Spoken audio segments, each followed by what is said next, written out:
SC ST ఎంఎస్ఎంఈలకు రావాల్సిన రాయితీలు వెంటనే ప్రభుత్వం విడుదల చేయాలని Andhra Pradesh SC ST entrepreneur association JAC convener Edupuganti Anar Babu రాష్ట్ర ప్రభుత్వాన్ని డిమాండ్ చేశారు. కూటమి ప్రభుత్వం పెండింగ్ లో ఉన్న 650 కోట్ల రాయితీలను వెంటనే విడుదల చేయాలని డిమాండ్ చేశారు. గత 4 సంవత్సరాలుగా రాయితీల విషయంలో జాప్యం జరుగుతుందని, అనేక యూనిట్లు మూసివేత దశలోకి వెళ్లిపోయాయని Andhra Pradesh SC ST entrepreneur association JAC convener Edupuganti Anar Babu వాపోయారు. గాంధీనగర్ ప్రెస్ క్లబ్ లో నిర్వహించిన విలేకరుల సమావేశంలో ఆయన మాట్లాడుతూ వందలాది మంది మొదటి తరం పారిశ్రామికవేత్తలు ఆర్థిక సంక్షోభంలో కూరుకుపోయారు. బ్యాంకు ఖాతాలు ఎన్పీఏలుగా మారాయని, వేలాది కుటుంబాలు ఉపాధి కోల్పోయాయని, కూటమి ప్రభుత్వం కూడా అశ్రద్ధ వహిస్తుందని ఆవేదన వ్యక్తం చేశారు.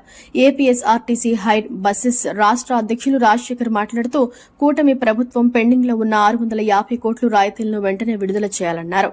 ఎంఎస్ఎం ఈ మంత్రిత్వ శాఖ జోక్యం చేసుకుని న్యాయం జరిగేలా చూడాలని, పారిశ్రామికవేత్తలకు రక్షణ చర్యలు తీసుకోవాలని, ఎస్సీ ఎస్టీ పారిశ్రామికవేత్తల సబ్సిడీ నిలుపుదల వల్ల తమ మీద ఆధారపడ్డ కుటుంబాలు రోడ్డున పడే అవకాశాలు ఉన్నాయని, ప్రభుత్వం చొరవ చూపి పెండింగ్ లో ఉన్న బకాయిలు విడుదల చేయాలని, సబ్సిడీలు లేకుండా పరిశ్రమలు నిలవని, ఎంఎస్ఎంఈ ఎస్సీ ఎస్టీ పారిశ్రామికవేత్తలే సమగ్ర అభివృద్దికి వెన్నెముక అని, దయచేసి కుటుంబాలను ఆదుకోవాలని విజ్ఞప్తి చేశారు.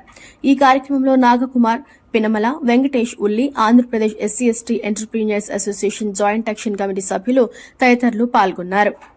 అదే మా ఉద్దేశం ఏంటంటే ఎస్సీ ఎస్టీ ఎంటర్‌ప్రెన్యూర్స్ కి ప్రభుత్వం ఇస్తున్నటువంటి జీవో ప్రకారంగా రావాల్సినటువంటి ఏవైతే బెనిఫిట్స్ ఉన్నాయో, సబ్సిడీస్ ఉన్నాయో, ఇన్సెంటివ్స్ ఉన్నాయో అవి గత 4 సంవత్సరాలుగా మరి ఎవరికి అందకపోవడంతో ఇవాళ మేమంతా కలిసి వివిధ ప్రాంతాల నుంచి మరి అనేక అసోసియేషన్లు అన్ని కలిపి ఒక Andhra Pradesh SC ST entrepreneurs welfare association జేఏసీగా మేము ఫామ్ అయ్యి ఇవాళ మరి ఇండస్ట్రియల్ సెక్టర్లో ఉన్నటువంటి అఫీషియల్స్ని అలాగే పార్టీ నాయకుల్ని అందరూ కలవడం జరిగింది. అయితే మా ఉద్దేశం ఏంటంటే గత 30-40 సంవత్సరాల నుంచి మేము ఈ పరిశ్రమలో ఉన్నాము. అలాగే మాకు ఏనాడు ఇలాంటి పరిస్థితి ఎదురు కాలేదు. ఎందుకంటే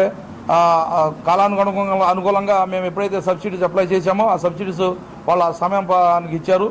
గత 4 సంవత్సరాల నుంచి చాలా ఇబ్బంది పెడుతున్నారు. ఎందుకంటే ఎస్సీ ఎస్టీలు పారిశ్రామికవేత్తలుగా చేయాలనేటువంటి కేంద్ర రాష్ట్ర ప్రభుత్వాల ఉద్దేశాలు ఏవైతే ఉన్నాయో దానికి అనుగుణంగా అనేక మంది వాటిని నమ్ముకొని మరి ఇవాళ మేము ఒక యూనిట్లు పెట్టుకోవడం కానివ్వండి, లేకపోతే సొంతగా వ్యాపారాలు చేసుకోవడం కానివ్వండి, ఇవాళ రోడ్డు మీదకి వచ్చి బిజినెస్ చేస్తున్నట్టు మాకు వాళ్ళు ఇస్తున్నటువంటి ఏవైతే తాయిలాలు ఉన్నాయో అవి ఒకదంపుడు ప్రసంగాలు చేస్తూ ఏవో ఇచ్చేసామని చెప్పుకుంటూ వస్తున్నారు తప్పితే అవి అమల్లో ఇప్పుడు వరకు జరగలేదు.